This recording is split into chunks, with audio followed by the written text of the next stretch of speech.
ETF index mutual funds నేర్చుకుని stock మార్కెట్లో రాణించాలనుకుంటున్నారా? వెంటనే ఈ నెంబర్కి కాల్ చేయండి.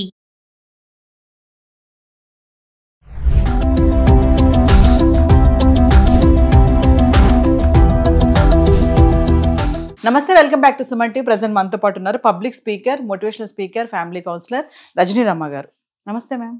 నమస్తే నవీన. మేడం, సమంత పెళ్ళి, అదే సమంత మ్యారేజ్ అనేది మనం పక్కన పెడితే తను చేసుకున్న పద్ధతి ఏదైతే ఉందో భూత శుద్ధి వివాహము, ఇప్పుడు ప్రతి ఒక్క నెటిజన్లు కూడా ఇది అసలు ఏంటి, ఈ పద్ధతి ఏంటి, అసలు ఇది ఎప్పటిది, గతంలో ఇలా ఎవరైనా చేసుకున్నారా, అసలు ఏంటి దీని ప్రత్యేకత అని చెప్పేసి గూగుల్లో వెతకడం అనేది చాలా చూస్తున్నాం. ట్రోల్ కూడా అవుతుంది, చాలామంది దీని మీద మాట్లాడుతున్నారు కూడా.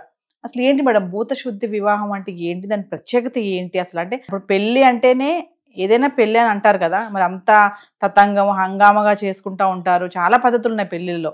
మరి ఈ పద్ధతి ఏంటి అసలు, ఎందుకు దీంట్లో ప్రత్యేకత ఏంటి అంటే ఒకసారి వివరంగా. అంటే మనం కొన్ని వింటుంటాం కదా నవీన, ఆర్య సమాజం అని, తర్వాత రకరకాల పెళ్ళిళ్ళు ఉన్నాయి.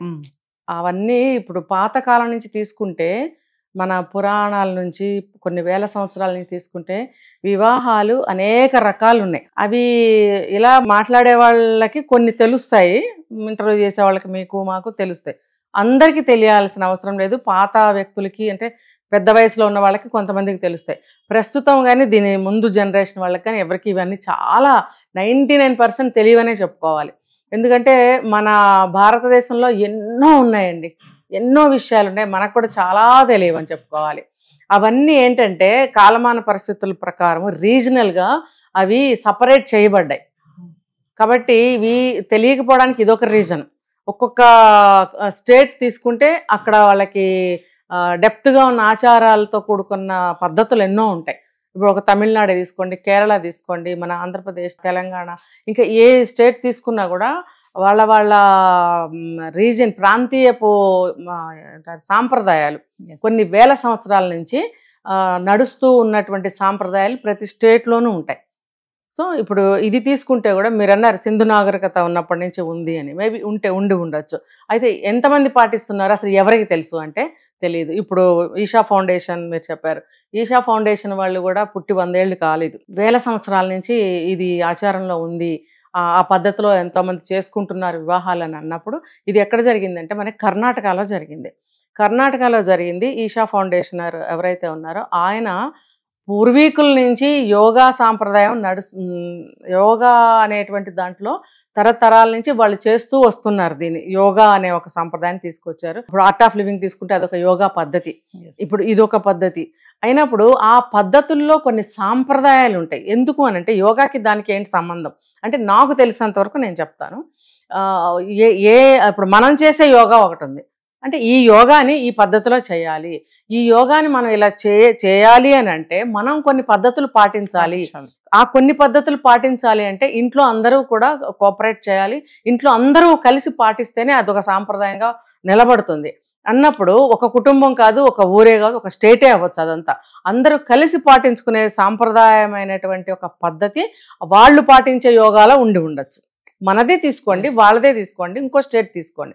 అలాగే కర్ణాటకలో వాళ్ళు ఈషా ఫౌండేషన్ వాళ్ళు పద్ధతిని సాగించేటువంటి యోగా పద్ధతి ఏదైతే ఉందో ఆ యోగా పద్ధతిలో అనుసరించి ఈ భూతశుద్ధి వివాహం అనేది ఉంది ఆ సాంప్రదాయంలో అని చెప్పి మనకు చెప్తున్నారు. అంటే దాని ప్రత్యేకత ఏంటి మేడం, అంటే ఆ బాండింగ్ అది ఎలా ఉంటుంది? బాండింగ్ అనేది చెప్తా చూడండి. ఇప్పుడు మీరు 10 మందితో గలగలగల మాట్లాడితే ఏమవుతుంది, బుర్ర వేడెక్కిపోయి ఇక్కడ నొప్పి వచ్చినట్టు, నోరు నెప్పెట్టినట్టు, మనసుకి విసిగినట్టు, శరీరం అలసిపోయినట్టు అనిపిస్తుంది కదా. అదే మీరు ఒంటరిగా కూర్చోండి ఎంత ప్రశాంతంగా ఉంటుంది కదా.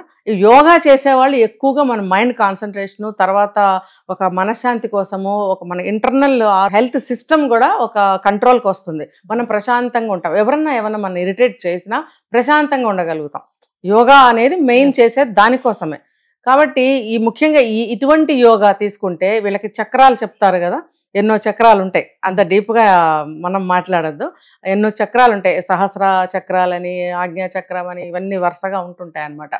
వీటికి అనుగుణమైనటువంటి యోగాని చేస్తూ ఉంటారు. కొంతమంది డీప్గా చేస్తారు, కొంతమంది పైన చేస్తారు. ఎలా చేసినా ఈ చక్రాల మీద ఎఫెక్ట్ పడుతుంది యోగా అనేది. పడటం వల్ల అవి బ్యాలెన్స్డ్గా వర్క్ చేస్తాయి. చేసినప్పుడు బాడీ కూడా బ్యాలెన్స్గా ఉంటుంది. దానివల్ల మనకి మానసిక శాంతి, అలజడి ఉండదు, మానసిక శాంతి, ప్రశాంతత ఉంటుంది. ప్రతిదానికి మనం ఇరిటేట్ అవ్వము. కష్టం వచ్చినా నష్టం వచ్చినా సమానంగానే తీసుకునే మెంటల్ ఎబిలిటీని మనం పొందుతాము అనేది యోగా ముఖ్యోద్దేశం. తర్వాత మన బాడీ కూడా మంచిగా ఏమంటారు కరెక్ట్ ఫిజిక్లో ఉంటుంది అని చెప్తారు. అయితే ఇక్కడ ఈ భూతశుద్ధి అంటే ఏంటనంటే భౌతికంగా, ఇందులో మళ్ళీ 2 అర్థాలు వస్తాయి. నేను ముందే చెప్పాను, నాకు తెలిసినంత నేను చెప్తాను అని. భౌతికంగా అంటే మనము మన చుట్టుపక్కల ఉన్నటువంటి పరిసరాలు భౌతికంగా అని చెప్పుకోవచ్చు. మన శరీరానికి అనుగుణంగా అంటే మన శరీరాన్ని గురించి కూడా భౌతికంగా అని చెప్పుకోవచ్చు. ఇప్పుడు చాలామంది పెళ్ళిళ్ళు చేసుకుంటున్నారు నవీన. ఎన్ని రోజులు కాపురాలు చేస్తున్నారు, లేదా ఎన్ని సంవత్సరాలు చేస్తున్నారు? లేదు ఒక 40 సంవత్సరాలు, 60 సంవత్సరాలు, 50 సంవత్సరాలు కాపురం చేసిన వాళ్ళు కూడా డివోర్సులు తీసుకుంటున్నారు. లేదా డివోర్స్ తీసుకోకపోయినా కొట్టుకు చస్తూనే ఉన్నారు ఇంట్లో. ఇంకోటి సమస్యలు ఉంటూనే ఉన్నాయి. ఎందుకు అని అంటే ప్రతిదీ మన మనసుకి తీసుకోవట్లేదు, మన ఫిజికల్గా అంటే మనం ఏమంటాం, ఇప్పుడు ఇది లేకపోతే ఇది గడవదు, ఇప్పుడు ఇది లేకపోతే ఇది గడవదు. ఇదంతా కూడా భౌతికంగానే వస్తుంది. ఇదంతా మన మనసుకి తీసుకోండి. మనసుకి ఏం కావాలి? మనసుకి ఏమీ అక్కర్లేదు. ప్రశాంతంగా అంటే ఏంటి, ఏం తినకుండా శుష్కించిపోయి చచ్చిపోతారా అని అడుగుతారు. అలా కాదు. ఇప్పుడు సాత్వికమైనటువంటి ఆహారం తీసుకోమని వాళ్ళు చెప్తారు. మనం ఏం చేస్తాం, చాలామంది నాన్ వెజ్లు తింటాం, లేదా పిజ్జాలు తింటాం, రకరకాల ఫుడ్డులు తింటాం. అదంతా అవసరం లేదు. మనిషి బ్రతకడానికి సాత్వికమైనటువంటి ఆహారం తీసుకోవాలి. దానివల్ల కూడా మన మానసిక స్థితి చాలా బ్యాలెన్స్డ్గా ఉంటుందని యోగాలో చెప్తారు. యోగాలో జాయిన్ అయిన వాళ్ళు చాలామంది నాన్ వెజ్లు మానేస్తారు. ముఖ్యంగా ఈ ఆర్ట్ ఆఫ్ లివింగ్ కానీ, ఈషా ఫౌండేషన్ వాళ్ళు కానీ నాకు తెలిసి నాన్ వెజ్లు తినేవాళ్ళు కూడా మానేస్తారు. ఎందుకంటే అందులోకి వెళ్ళిన తర్వాత తినాలని కూడా అనిపించదు. ఎందుకంటే అది కమిట్ అవ్వాలి. కమిట్ ఎందుకు అవ్వాలి అని అంటే అది ఒక ఇంటర్నేషనల్ లెవెల్లో ఈ యోగాని మా స్థాయికి తీసుకెళ్ళాలి, అందరికీ పరిచయం చేయాలి. ఎందుకు, ఇది చాలా మంచిది కాబట్టి, ఆ ఇంటర్నేషనల్ లెవెల్లో డెవలప్ చేయాలి కాబట్టి, అందరినీ జాయిన్ చేసుకోవాలి కాబట్టి, జాయిన్ చేసుకోవాలి అని అంటే ఊరికే ఎవరు జాయిన్ అవ్వరు. సో దానికి నామినల్ ఫీజెస్ వాళ్ళు తీసుకుంటారు. తీసుకున్నప్పుడు ఖచ్చితంగా వీళ్ళు ఏమవుతారు, కమిట్ అవుతారు. కమిట్ అయ్యి అందులోకి కాలు పెట్టిన తర్వాత నచ్చుతాయి. అక్కడ రూల్స్ అండ్ రెగ్యులేషన్స్ అన్నీ కూడా వాళ్ళకి నచ్చుతాయి. నచ్చినప్పుడు వాళ్ళు ఇంకా డెప్త్కి వెళ్ళిపోయే ఛాన్సెస్సే ఎక్కువ ఉంటాయి. అమ్మో నావన్నీ మానుకుని ఇందులోకి వచ్చాను, వెనక్కి వెళ్ళిపోదాం పదా అనుకునే వాళ్ళు 1% ఏమన్నా ఉంటారేమో తెలియదు. దాదాపుగా ఇంట్రెస్ట్, ఇష్టం ఉండే అందులోకి వెళ్తారు. ఎందుకంటే మనకు ఆ లైఫ్ స్టైల్ చాలా బాధించింది మనల్ని. ఇందులో చాలా ప్రశాంతంగా ఉన్నాము.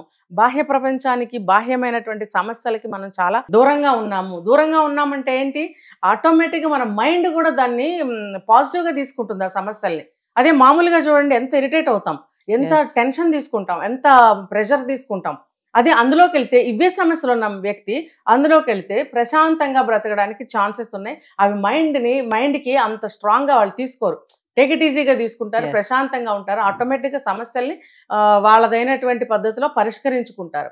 అంటే మేడం, ఇంత కనెక్టివిటీగా ఉన్నటువంటి ఈ మ్యారేజ్ మరి ముందు ఇలాంటి సాంప్రదాయ పరంగానే పెళ్ళిళ్ళు జరుగుతాయి అంటారా? ఇప్పుడు వీళ్ళు ఏం చేశారంటే, సమంత తను లైఫ్ చాలా వరకు డిస్టర్బ్ అయింది. మయోసైసిస్ ఏదో నాకు తెలియదు సరిగ్గా, ఆ కంప్లైంట్తో తను బాధపడింది. చావు వరకు వెళ్ళి వెనక్కి వచ్చింది. కాబట్టి తనకి లైఫ్ అంటే ఏంటో అర్థమైంది, చావు అంటే ఏంటో అర్థమైంది. ఒకవేళ నేను తప్పు మాట్లాడితే క్షమించాలి సమంత గారు, నేను విన్న న్యూస్. కాబట్టి తను ఒక విరక్తి అయినటువంటి జీవితాన్ని చూసింది. ఎవరూ లేనటువంటి ఒంటరి జీవితాన్ని చూసినప్పుడు ఈ భౌతిక ప్రపంచాన్ని తను ఇష్టపడి ఉండకపోవచ్చు, అసహించుకుని ఉండవచ్చు. ఇంత డబ్బు సంపాదించాను, ఇంతమంది ఉన్నారు, నాకెవరూ లేరు, ప్లస్ నాకు ఇంత అనారోగ్యం చేసింది అనేటువంటి వైరాగ్యం అనేది వస్తున్నప్పుడు అలాంటి వాళ్ళు ఎక్కువగా ఇలాంటి యోగాస్లో జాయిన్ అవ్వడానికి ఛాన్సెస్ ఉన్నాయి. జాయిన్ అయినప్పుడు వాళ్ళు ఏం చేస్తారంటే శరీరానికి కాకుండా మనసుకి క్రియలు చేస్తారు. చేసినప్పుడు ఏమవుతుంది, ఈ వివాహం అనేది కూడా శరీరాన్ని ఇష్టపడకుండా, శరీరంతో కూడినటువంటి సంసారం కాకుండా మానసికంగా, అంటే సెక్స్ ఉండదా అంటే అఫ్కోర్స్ ఉంటుంది, అదే పరమావధి, అదే ఇంపార్టెంట్, దాంతోనే జీవితం కాకుండా మనసు కనెక్ట్ అవ్వటం. అర్థమైందా? యోగా క్రియలో చెప్పారు మనకి. అందులో ఆ యోగా దాంట్లో ఇవన్నీ వచ్చేస్తాయి. దాంట్లో వాళ్ళు కంప్లీట్గా ఇన్వాల్వ్ అయిపోయినప్పుడే, దానికి వాళ్ళు డెడికేట్ అయిపోయినప్పుడే ఇద్దరు వ్యక్తులు దాన్ని అనుసరించగలుగుతారు. సో వీళ్ళిద్దరు కూడా అందులో మెంబర్స్ అని నేను అనుకుంటున్నాను, సమంత అండ్ రాజ్. సో వాళ్ళిద్దరికీ కుదిరింది, ఇష్టపడ్డారు, కుదిరింది అంటే ఈ యోగా ద్వారా.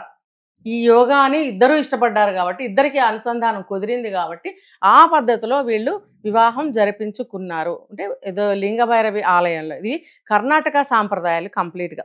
కోర్స్ ఇప్పుడు ఇంటర్నేషనల్ లెవెల్లో ఆ స్థాయికి తీసుకెళ్లాలనే ప్రయత్నంలోనే ఇలాంటివన్నీ కూడా బయటకు వస్తున్నాయి, ఇంట్రడ్యూస్ చేస్తున్నారు.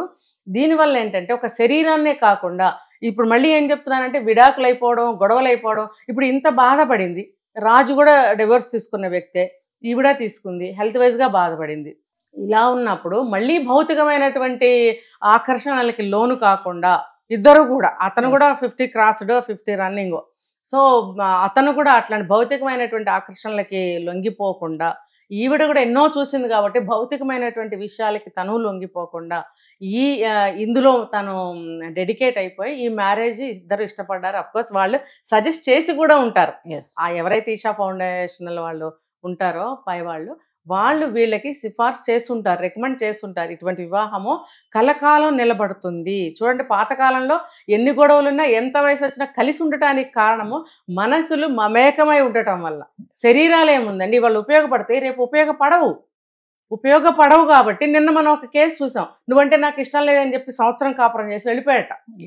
ఆ ఇష్టం లేకపోవడం ఏంటి, నువ్వు భౌతికంగానే చూసావు. కాబట్టి మానసికంగా చూడు, ఒక మనిషిని, ఒక మనసును చూడు. మనసు మమేకం అవ్వాలి. అప్పుడే 100 సంవత్సరాలైనా సరే మనం కలిసి ఉండగలుగుతాం అనేది ఇది యోగా పద్ధతిలో అతి సాంప్రదాయమైనటువంటి పురాతనమైనటువంటి వివాహ పద్ధతి ఈ భూతశుద్ధి పద్ధతి అని నాకు తెలిసింది, నేను చెప్పాను. Thank you.